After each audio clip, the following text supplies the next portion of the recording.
नमस्कार, आप देख रहे हैं बैटल ग्राउंड और आपके साथ मैं हूं जिया कौशिक। नमस्कार, मैं हूं नंदिनी सिंह। जरा कुर्सी की पेटी बांध कर बैठ जाइए, क्योंकि आज हम जिस बारूदी कहानी की परतें उधेड़ रही हैं उसे देखकर वाशिंगटन से लेकर तेल अवीव तक पसीने छूटने वाले हैं। बात साफ है, सीधे और शीशे की तरह पारदर्शी है। सुपर पावर अमेरिका का अरबों खरबों डॉलर का दम ईरानी मिसाइलें तकनीकी के आगे बुरी तरह तार तार हो रहा है। जी हाँ, जिस पेंटागन के एयर डिफेंस सिस्टम का ढिंडोरा पूरी दुनिया में पीटा जाता था, उसे ईरान की एक ऐसी मिसाइल ने घुटनों पर ला दिया जो जेब पर हल्की लेकिन कलेजे पर सीधी चोट करती है। खैबर शिकैन नाम के इस भस्मासुर ने मध्य पूर्व में अमेरिकी सैन्य अड्डों की रातों की नींद और दिन का चैन उड़ा कर रख दिया है। एक तरफ जहां अंकल सैम का पेट्रियट डिफेंस सिस्टम हवा में तीर की तरह चलता रहा, वहीं दूसरी तरफ यमन के हूथी विद्रोही भी सऊदी अरब और अमेरिकी गठजोड़ के कान के नीचे बजने वाले वो सुर बन चुके हैं जो किसी को सोने नहीं दे रहा। आज हम एक ही खबर में आपको बताएंगे कैसे ऊंची दुकान और फीके पकवान वाली अमेरिकी टेक्नोलॉजी को ईरान ने पानी पिला रखा है, क्योंकि ट्रंप जैसे बड़बोले नेताओं की कागजी धमकियों की हवा निकल चुकी है और जिस तरह से या किस तरह रेड सी से लेकर रियाद तक बारूद का नया खेल शुरू हो चुका है। तो चलिए तबाही और कूटनीति के इस चटपटे और विस्तार से समझते हैं कि क्या कुछ अमेरिका ईरान के बीच पक रहा है। बात अगर खैबर शिकैन मिसाइल की करें तो उसने अमेरिकी सैन्य रणनीतिज्ञों के तोते उड़ा दिए। वॉशिंगटन में बैठे पेंटागन के बड़े बड़े हुक्मरान आजकल दीवारों से सिर फोड़ रहे हैं, क्योंकि ईरान का ये हथियार उनके महंगे एयर डिफेंस सिस्टम्स के लिए आसमान से टपका खजूर में अटका साबित हो रहा है। 1400 किलोमीटर की मारक क्षमता वाली ये मध्यम दूरी की सॉलिड फ्यूल मिसाइल कोई आम पटाखा नहीं, बल्कि ये सीधे जाकर अमेरिका ठिकानों के कलेजे को छलनी करती है। और दोस्तों, सबसे मजेदार बात यह है कि जहां अमेरिका अपनी एक इंटरसेप्टर मिसाइल पर पानी की तरह पैसा बहाता है, वहीं ईरान बहुत कम लागत में ऐसी मिसाइलें बनाकर अमेरिका को दिया तले अंधेरा होने का एहसास करा रहा है। पेंटागन भले ही बड़ी बड़ी डींगे हाँक ले कि उसने ज्यादातर मिसाइलों को हवा में ही ढेर कर दिया, लेकिन सच तो यह है कि जब जब ये मिसाइल अपने पंख फैलाती है, तब तक अमेरिकी डिफेंस सिस्टम केवल बगले झांकता रह जाता है और मिसाइल अपना काम करके निकल जाती है। अब जरा इस मिसाइल की उस खासियत को समझिए जिसने पेंटागन के दिमाग की बत्ती गुल रखी है। पुराने ईरानी मिसाइलों की कहानी ये थी कि उन्हें दागने से पहले फ्यूल भरने का लंबा ड्रामा करना पड़ता था, जिससे अमेरिकी और इजरायली सैटेलाइट्स को खबर लग जाती थी कि वो बिल्ली के भागो चीका फूटे समझकर हमला कर देते थे। लेकिन खैबर शिकैन इस मामले में एक से बढ़कर एक ये है कि ये मिसाइल पहले से सॉलिड फ्यूल से लबालब भरी रहती है। इसे किसी भी ट्रक या साधारण वाहन पर लादो, पलक झपकते लॉन्च लोकेशन पर पहुंचो और दाग दो। जब तक अमेरिकी लड़ाकू विमान अपने रडार की बत्ती जलाकर आसमान में ईरान के लॉन्च पैड्स को ढूंढते हैं, तब तक तो चिड़िया चुग गई खेत और मिसाइल अपने टारगेट की तरफ 10,000 किलोमीटर प्रति घंटे की तूफान रफ्तार से उड़ रही होती है। इस मिसाइल की तकनीकी चालाकी देखकर तो खुद मिसाइल विशेषज्ञ भी दांतों तले उंगली दबा रहे हैं। ये कोई सीधी लकीर पर चलने वाला भोला भाला रॉकेट नहीं, बल्कि उड़ान के आखिरी दौर में ऐसा पैतरा बदलती है जैसे कोई शातिर खिलाड़ी। इसके अगले हिस्से यानी नोज सेक्शन में लगे छोटे छोटे इंजन इसे एन वक्त पर अपनी दिशा यानी फ्लाइट पाथ बदलने की ऐसी ताकत देती है कि वो अमेरिकी इंटरसेप्टर हवा में हाथ मलते रह जाते हैं। जब ये 10,000 किलोमीटर प्रति घंटे की खौफनाक स्पीड से नीचे गिरती है, तो इसका विस्फोटक वॉरहेड मिसाइल से अलग होकर अपनी दिशा बदल लेता है। अब आप ही बताइए, जो चीज हवा में सांप की तरह बलखाती हुई आ रही हो, उसे गिरना कौन सा बच्चों का खेल है। पेंटागन के लिए तो ये आ बैल मुझे मार वाली स्थिति बन चुकी है, जहां वो अपनी बर्बादी का तमाशा खुद देख रहे हैं। ईरान की रणनीति भी पूरी तरह दूध का जला छाछ भी फूक फूक कर पीता वाली है। ये सिर्फ खैबर शिकैन के भरोसे नहीं उठा रहा, बल्कि ये अमेरिका के महंगे रडार सिस्टम की धज्जियां उड़ाने के लिए और एक 7 सेकंडों में सस्ते सुसाइड ड्रोन, कम उन्नत मिसाइलों और खैबर शिकैन का पूरा लश्कर एक साथ झोंक देता है। इसे मिलिट्री भाषा में सिचुएशन अटैक कहते हैं, यानी दुश्मन के दिमाग का दही कर देना। जब रडार स्क्रीन पर एक साथ दर्जनों चमगादड़ों की तरह ड्रोन और मिसाइलें तैरती हैं, तो अमेरिकी एयर डिफेंस का कंप्यूटर भी हैंग हो जाता है। इसके बाद खैबर शिकैन मिसाइल खामोशी से अपना रास्ता बनाती है और अमेरिकी बेस के रडार और एयर डिफेंस बैटरियों पर सीधे कंकाल बनकर टूटती है। ये न केवल अमेरिकी तकनीक का जुलूस निकाल रहा है, बल्कि मध्य पूर्व में उनकी उपस्थिति को भी एक बड़ा मजाक बना रहा है। अर्थशास्त्र के चश्मे से देखें तो ईरान ने अमेरिका की सोने की मुर्गी यानी उसके डिफेंस बजट की पूरी तरह कमर तोड़ दी है।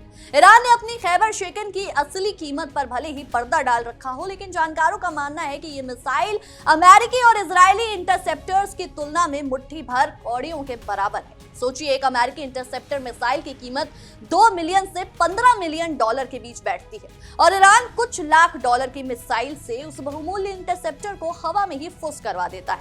यानी अमेरिका अगर ईरान की 10 मिसाइलें गिरा भी ले तो उसका खनाजा वैसे ही खाली हो जाता है। ये तो वही बात हुई मुर्गी की कीमत से ज्यादा उसके दाने का खर्चा। ईरान इसी आर्थिक चक्रव्यूह में अमेरिका को फंसाकर उसकी जेब और गुरूर दोनों को एक साथ ढीला कर रहा है। और जरा रुकिए, इस पूरे तमाशे के बीच हमारे राष्ट्रपति और डोनाल्ड ट्रंप साहब का जिक्र ना हो वो तो अधूरी बात रह जाएगी। ट्रंप साहब पर अपनी गर्जना से पूरी दुनिया को हिलाने का दावा करते थे और कहते थे कि मेरा एक इशारे पर ईरान का नामो निशान मिट जाएगा।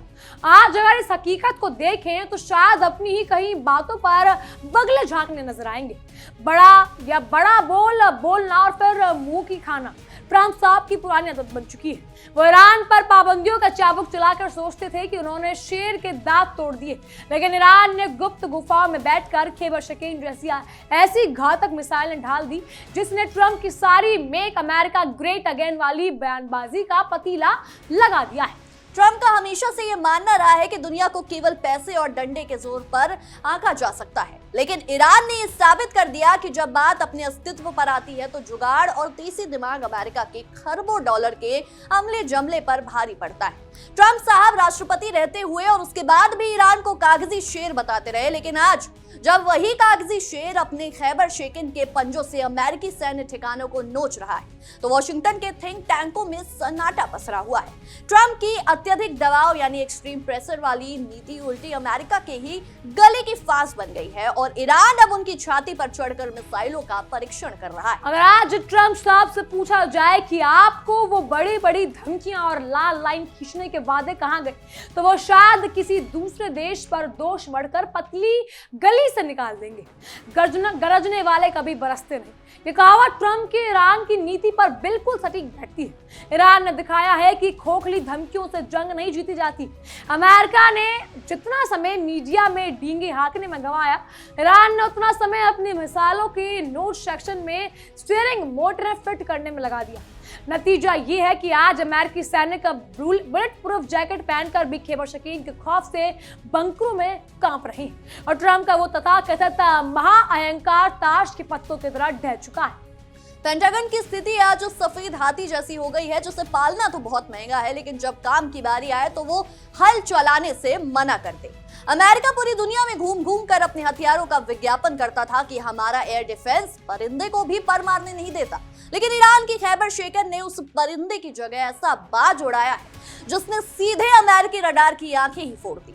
जब खैबर शेकन उड़ती है, वॉशिंगटन की प्रेस ब्रीफिंग में बैठे अधिकारियों का चेहरा पीला पड़ जाता है और उनके पास सिवाय इस गोलमोल जवाब के कुछ नहीं होता कि हम स्थिति पर नजर बनाए हुए हैं। अरे जनाब, नजर क्या बनाओगे जब मिसाइल आपके बेस का पूरा ढांचा ही हिलाकर चली जाती है। अब कहानी में एक और मोड़ आता है जो इस आग में और घी डालने का काम करता है। यमन के हूती विद्रोही, जिन्हें अमेरिका और सऊदी अरब एक जमाने में हवाई लड़ाके मानते थे, आज वही अंसार अल्लाह मूवमेंट मध्य पूर्व के सबसे बड़े बाहुबली बनकर उभरे हुए हैं। हूतियों ने कसम खाई है कि वो सऊदी अरब और उसकी आका अमेरिका को ऐसा सबक सिखाएंगे जिसे उनकी आने वाली नस्लें भी याद रखेंगी। हूती का साफ कहना है अब सऊदी अरब या सऊदी के हमलों का हिसाब बयां समेत चुका दिया जाएगा। लाल सागर ने रेड सी के तटीय इलाकों से हुंकार भरते हुए हूतियों ने यह साफ कर दिया कि यमन की धरती को शमशान बनाने की कोशिश करने वालों का अपना घर भी सुरक्षित रहने वाला नहीं है। बिल्कुल, हूती विद्रोहियों के तेवर इतने सख्त है कि उन्होंने खुलकर कह दिया है, हमारा सिद्धांत बिल्कुल साफ और पक्का है, घेराबंदी का जवाब घेराबंदी से ही दिया जाएगा, बंदरगाह के बदले बंदरगाह तबाह होगा और अगर तुम तनाव बढ़ाओगे तो हम इतना तनाव बढ़ा देंगे कि तुम्हारा जीना दूभर हो जाएगा। ये सीधी सीधी भाषा में धमकी नहीं बल्कि एक युद्ध की घोषणा है। हूतियों ने चेतावनी दी है कि जो भी हमलावर, चाहे वो सऊदी अरब से हो या उसके पीछे खड़ा अंकल सैम यमन की तरफ आंख उठाकर देखेगा उसकी आंखें फोड़ दी जाएंगी। लगातार बढ़ रही ये आक्रामकता केवल और केवल हमलावरों को भारी तबाही और वित्तीय नुकसान के दलदल में धकेलेगी, जिससे वो चाहकर भी निकल नहीं पाएंगे। और ये सिर्फ जुबानी जमा खर्च नहीं है, हूतियों ने इसे जमीन पर करके भी दिखाया है। हाल ही में उन्होंने रणनीतिक रूप से बेहद संवेदनशील लाल सागर के किनारे बसे होयादा शहर पर सऊदी के हवाई हमलों के जवाब में सऊदी अरब के पेट में सीधा छुरा घोंप दिया। हूती सेना के प्रवक्ता ने सारी मूंछों को ताव देते हुए एक वीडियो जारी किया, जिसमें उन्होंने खुलासा किया कि हूती मिसाइलों और ड्रोन्स में सऊदी अरब के यानूब और जिजान शहर में तबाही मचाई है। और निशाना कौन था? दुनिया की सबसे बड़ी और सबसे अमीर तेल कंपनी सऊदी अरामको।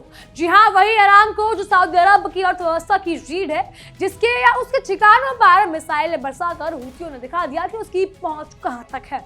इतना ही नहीं, इस पूरे हफ्ते हूती विद्रोहियों ने लाल सागर के पानी को बारूद की गन से भर दिया। उन्होंने समुद्र के बीचों बीच तैरते हुए सऊदी अरब के 2 विशालकाय तेल टैंकरों पर ऐसा सटीक निशाना साधा कि पूरा तेल बाजार थर्रा उठा। इसके जवाब में बौखलाए सऊदी नीत सैन्य गठबंधन ने शनिवार की अल सुबह हदोदा अल बंदरगाह पर ताबड़तोड़ हवाई हमले किए, लेकिन अब पछताए क्या हो जब चिड़िया चुग गई थी।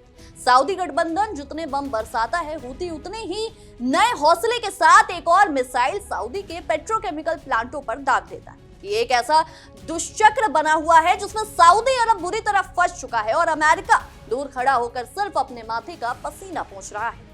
इस भयानक तबाही के बीच ईरान के विदेश मंत्री अब्बास अरागची का भी एक बहुत ही चालाकी भरा बयान सामने आया है। उन्होंने सरकारी अखबार ईरान को दिए गए अपने इंटरव्यू में मासूमियत से कहा कि यमन के इस संघर्ष का समाधान कूटनीति या बातचीत से होना चाहिए, सैन्य टकराव से नहीं। अब जरा इस बयान के पीछे की क्रोनोलॉजी को समझिए। एक तरफ ईरान हूतियों को अपने अत्याधुनिक हथियारों से लैस कर रहा है, दूसरी तरफ शांति का मसीहा बनकर दुनिया को कूटनीति का पाठ पढ़ा रहा है। ये तो वही बात हो गई कि रात को डाका डालना और सुबह मंदिर में जाकर दान पुण्य करना। ईरान बखूबी जानता है कि उसके लिए हथियार मध्य पूर्व में अमेरिका और सऊदी अरब का क्या तेल निकाल रहे हैं, इसीलिए वो कूटनीतिक मेज पर अपनी शर्तों को भारी रखना चाहता है। अब आइए लाल सागर के उस सबसे बड़े और सबसे खतरनाक मोड़ पर, जिसे दुनिया बाब अल मंदेब स्ट्रेट के नाम से जानती है। ये वो संकरा समुद्री रास्ता है जहां से दुनिया के करोड़ों बैरल तेल और अरबों डॉलर का व्यापार रोजाना गुजरता है। पश्चिमी मीडिया में यह अफवाह जोर शोर से फैलाई जा रही है कि हूतियों ने इस पूरे रास्ते को बंद करके अंतर्राष्ट्रीय व्यापार की गर्दन दबा दी है। लेकिन हूती समूह के मुख्य वार्ताकार और प्रवक्ता मोहम्मद अब्दुल सलाम ने सोशल मीडिया प्लेटफॉर्म एक्स पर आकर ऐसी गुगली फेंकी कि अमेरिका और उसके सहयोगियों के होश उड़ गए। उन्होंने सीधे तौर पर पश्चिमी मीडिया के इस प्रचार की धज्जियां उड़ा दी। मोहम्मद अब्दुल सलाम ने बड़े दो टुक अंदाज में कहा, जो लोग ये झूठा ढोल पीट रहे हैं कि बाब अल मंदेब स्ट्रेट को पूरी दुनिया के लिए बंद कर दिया गया है, वो सफेद झूठ बोल रहे हैं। हमारा दिल इतना छोटा नहीं है कि हमने बाब अल मंदेब को पूरी दुनिया के लिए बंद किया है। हमारी पाबंदी और हमारी मिसाइलें सिर्फ और सिर्फ सऊदी अरब और अमेरिका से जुड़े जहाजों के लिए असुरक्षित है। यानी सीधा हिसाब है, अगर जहाज पर सऊदी अरब या अमेरिका का झंडा लहरा रहा है तो समझो वो हूतियों का निशाना बनने के लिए तैयार है। बाकी दुनिया के देश आराम से वहां से निकल सकते हैं। इसे कहते हैं चुन चुन कर मारना। हूतियों की इस चालाक समुद्री घेराबंदी ने अमेरिका और सऊदी अरब की व्यापारिक कमर तोड़ कर रख दी है। सऊदी अरब के तेल टैंकर अब लाल सागर से गुजरने की हिम्मत नहीं जुटा पा रहे, क्योंकि उन्हें पता है कि पानी के नीचे से कब हूती ड्रोन बोट आकर उनसे टकरा जाएगी या ऊपर से खैबर शेकन जैसी मिसाइल गिर जाएगी।